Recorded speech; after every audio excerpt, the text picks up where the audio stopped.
Unfortunately, when a lot of people think of the Lord's Supper, they think of the divisions and the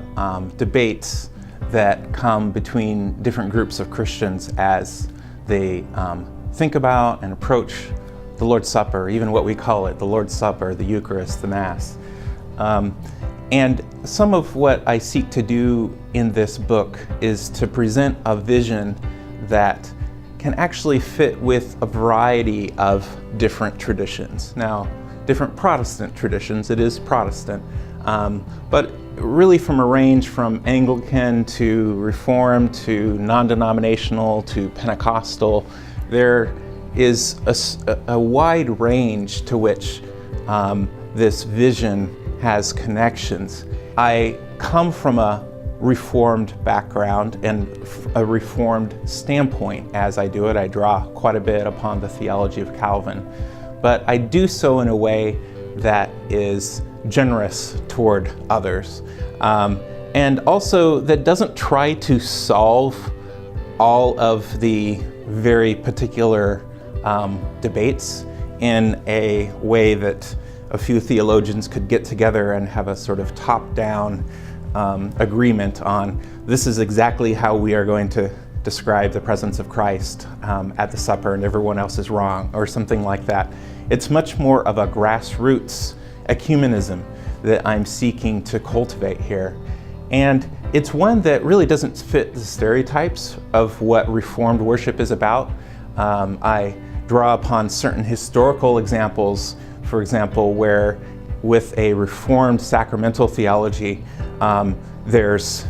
days of celebration centered around the Lord's Supper where people are fainting and,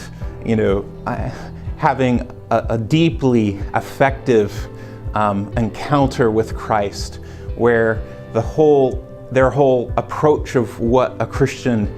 is a person of delight,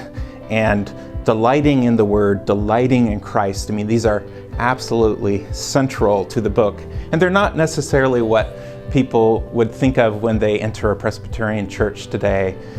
or some other church that would consider itself Reformed. So it's not narrowly Reformed in that sense, but actually draws upon the Reformed tradition, and I think some of the resources of the Reformed tradition in a way that can be useful for broader congregations, broader Protestant traditions, and for congregations of a wide range of traditions. It's not seeking to resolve every dispute in sacramental metaphysics, but it is seeking to help congregations to see the Lord's Supper as a divinely empowered instrument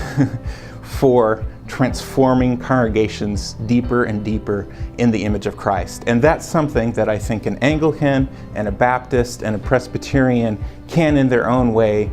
embrace and really move deeply into, whether they have a fixed liturgy or no set liturgy at all. That's something that they can embrace in their own way.